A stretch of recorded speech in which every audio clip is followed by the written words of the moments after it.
Alright, when you're resurfacing a floor, you're going to need two different types of sanders. You're going to need a drum sander like this big machine here, and you're going to need like a hand sander like he was using on the edges.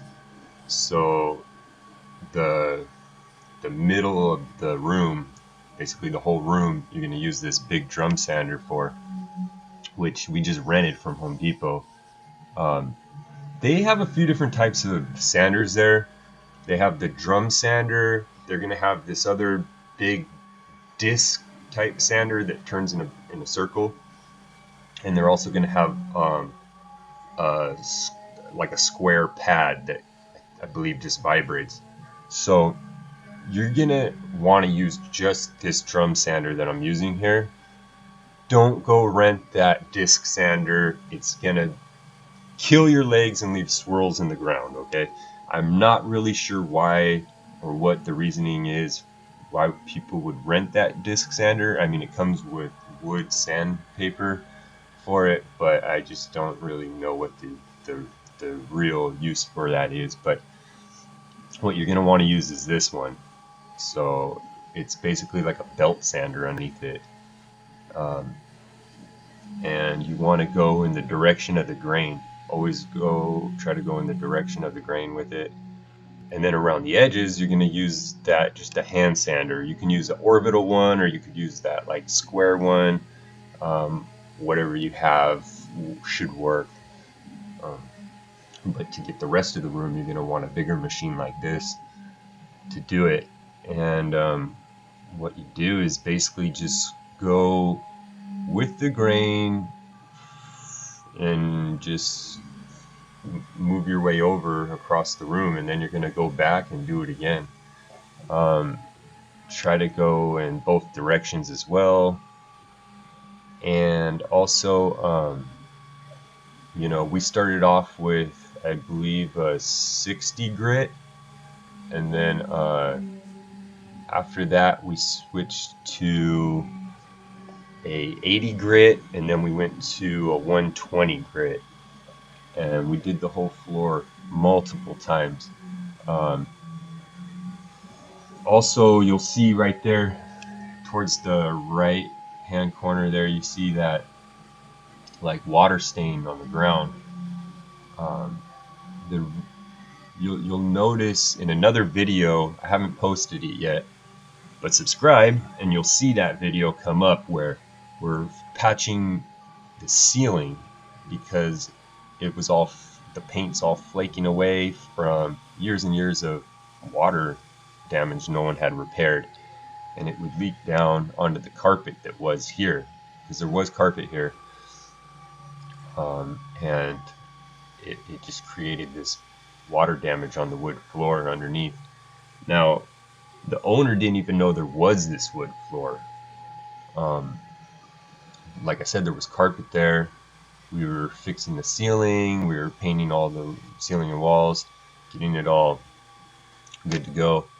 And we were going to actually, well, the original plan was to actually put in hardwood floors in this room once we rip up that carpet. We were assuming there was plywood underneath,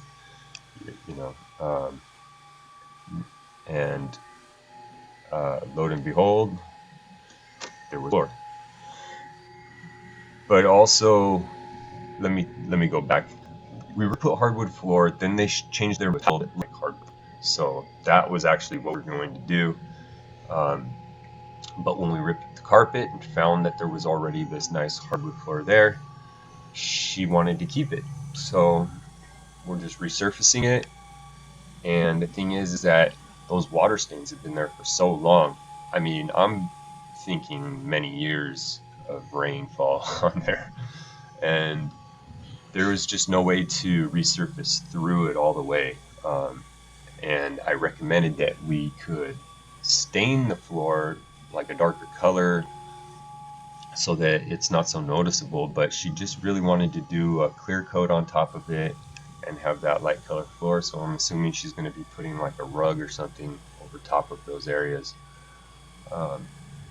So be it. And right now I'm just finishing up the floor here for the first coat. or not coat, but the first sanding of the entire surface. After I get through this, then I'll be changing the sandpaper to like the 80 grit and going over the whole thing again. You want to go over the whole thing multiple times to get out any, like, you're gonna leave some indentions from using like the 60 grit. It just sands away the floor so quickly that if the machine not stalls, but like stops in any spot for too long, then it just starts digging down and it's going to leave a little mark. And so to take that out, you just got to keep going over these floors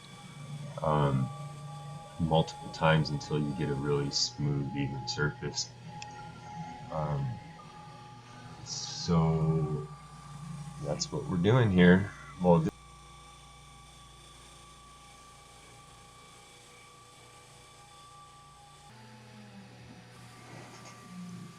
all right, so here's another angle.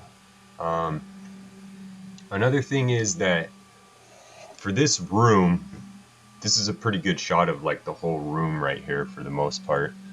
This room took us from about 9:30 in the morning when we got there to about 3 o'clock. It took us that long to finish sanding these floors. So I guess that's about 5 hours, 4.5, 5 hours. So just to give you an idea of how long it's going to take, and that's with two guys, you know, somebody doing around the edges and someone doing the middle, and it's going to take about the same time to do, you know, both areas in a room like this.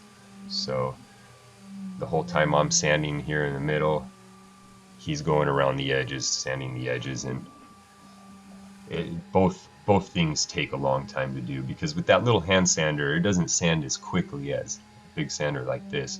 Now, you could rent that square sander that I was talking about earlier in the video that I said just kind of vibrates. I think that's just basically like a larger model of like that little hand sander that he was using. So essentially you could just run that around the edges, but then you're renting two machines now. If you already have a little hand sander, you can just go ahead and use that for the edges. So you have to figure out what's best for your situation. Now, if it's you're doing the whole house or some large areas, you know, you might want to consider running the two machines. The other thing that you want to consider is, like, how many times has the floor been resurfaced? So when the floor is new, you know, maybe it's about 3/4 inch thick, but after it gets resurfaced, you know, each time it's going to be about you know, probably about 1/8 less. You know, you're going to take off about 1/8 inch of it, or, you know, who knows how much each person resurfaces it each time. But if there's a way you can look at the side of a piece, you know, you'll know how many times it's been resurfaced, or maybe it's too thin and it shouldn't be resurfaced again. You should just replace it or go a different route. So that's something to consider. So we're just pulling this machine across the floor. The hard thing about it is just keeping the cord out of the way. I think that's the hardest thing about it, truthfully. If you had another person to assist you with the cord, it would really make this whole job a lot easier.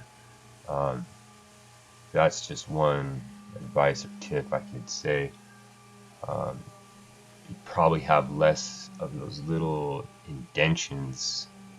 Having someone just guiding that extension cord for you, you can really probably pull the machine back at a more constant rate without stopping at all and stuff like that. So it's something that I might want to do next time as well is have somebody doing that if possible, because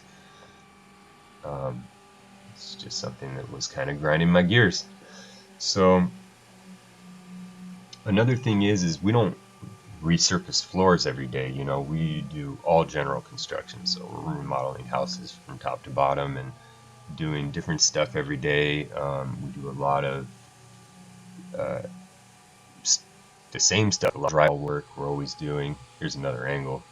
We're always doing a lot of plumbing and different things, but resurfacing floors, we don't do that often, honestly. I've done it a few times in my life, like maybe 3 or 4 times. Um, if you look at the floor here, you can see all those little lines um, that I have created there. Now, those lines do come out, and they did come out after going over the floor multiple times, especially using different grit sandpaper um, and like a, just running over it multiple times with a finer grit sandpaper. It just totally took those out, and eventually they'll disappear. And that's the goal, just to get all the old finish off and to get it as smooth and nice as possible. Also, if you need any wood filler, just get some of the sawdust, mix it with some wood glue, and that will match your floor almost perfectly, better than anything they sell at the store, because it's actually coming from the same floor. So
all right, now we're putting a clear coat on it with a polyurethane made by Varathane, and it's water based, and you need to put a minimum of 3 coats is what they recommend. We're putting 3 coats on this floor. Right now, this is actually the second coat. We've already put 1 coat, And then you have to wait 2 hours, and then you can put another coat, then you wait 2 hours, and then you put another coat. So that'll be your 3 coats. So this is the second coat. It goes on like a little bit milky white, as you can see there, but then it clears up pretty immediately.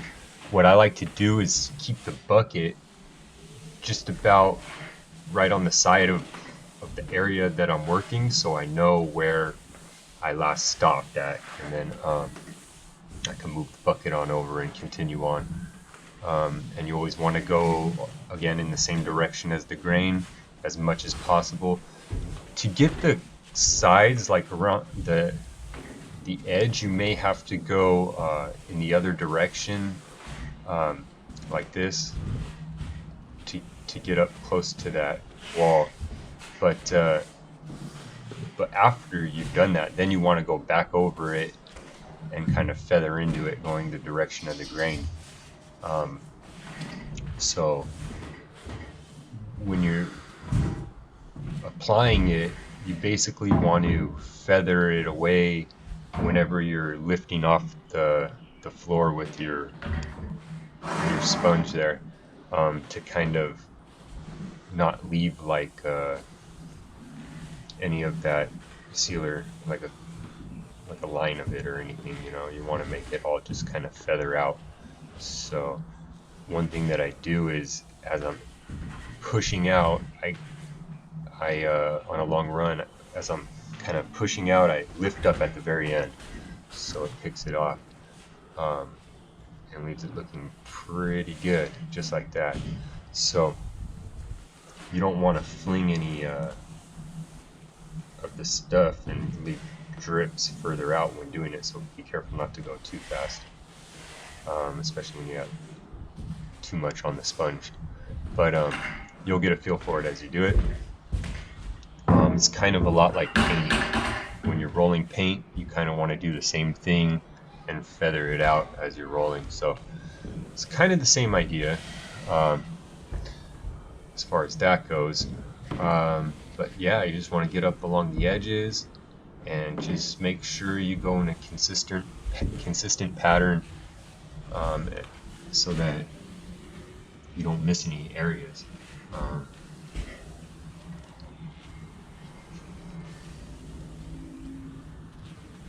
Again, I would have preferred to have stained this floor first before putting this clear coat on, because obviously, as you can see, there's so much water damage to the floor that it just looks horrible, in my opinion. They're going to need a lot of rubs in there. But it's what the customer wanted, so it's what the customer gets. Also, make sure before doing any of this to sweep up and vacuum and make sure your floor is really clean. We also use tack cloths and wipe it all down. So make sure you do that. Also, make sure you subscribe and give this video a thumbs up. Thanks for watching.